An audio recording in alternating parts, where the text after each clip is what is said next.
Good afternoon. Please take your seats and we can start. My name is Huw Jones. I'm a journalist with Reuters in London. I cover financial regulation. And also welcome to the QED debate on MiFID II and the OTF, or what some veteran bankers have told me is just another nail in the OTC derivatives coffin.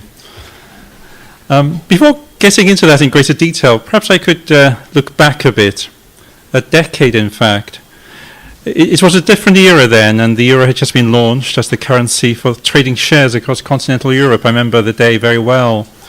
And you had stock exchanges in London, Frankfurt and Paris in this sort of speed dating game.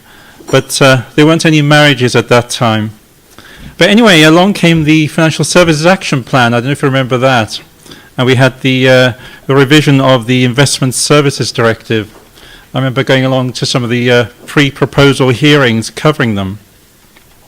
Suddenly ISD2 became MiFID, as we all know. But the name of the game back then was to encourage competition. It was about ending the concentration rule, whereby stock exchanges had a monopoly of retail trades.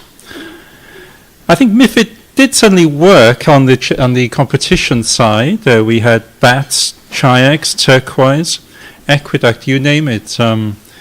They suddenly broke the mold, even though very few of them made any money, and few of them still make any money. In fact, I think Chi-X is one of the few profitable ones on the upstarts. But they have worked. I think trading of shares on London Stock Exchange have gone down to about 50% of UK blue chips at one time, which is a sign of real competition in the market. I think the proposal for the new category of trading venue, this organized trading facility, it takes me back a bit to the huge battle during MiFID I over systemic internalization. I think at the time it was called the Prodi Amendment. It was named after the European Commission president who intervened because he'd been lobbied very heavily by the exchanges who felt the banks were getting off too lightly. Well, they did adopt the SI system, and, well, it was just completely ignored, basically. And so we had competition in bucketfuls, although countries like Spain just ignored MiFID for years. Anyway, will the OTF category be the new SI? Is it just going to be worked around by clever bankers? Or will trading just go elsewhere? What sort of unintended consequences will we see from MiFID II?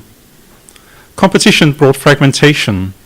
But what will MiFID II bring that the regulators have not spotted?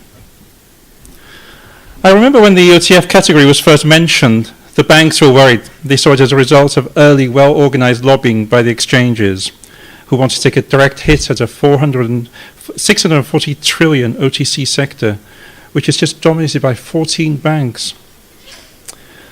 But I think after a closer look, the banks have changed their minds. It looks a better bet than having to put all their trades onto exchanges. I guess it's all relative these days as far as regulation is concerned.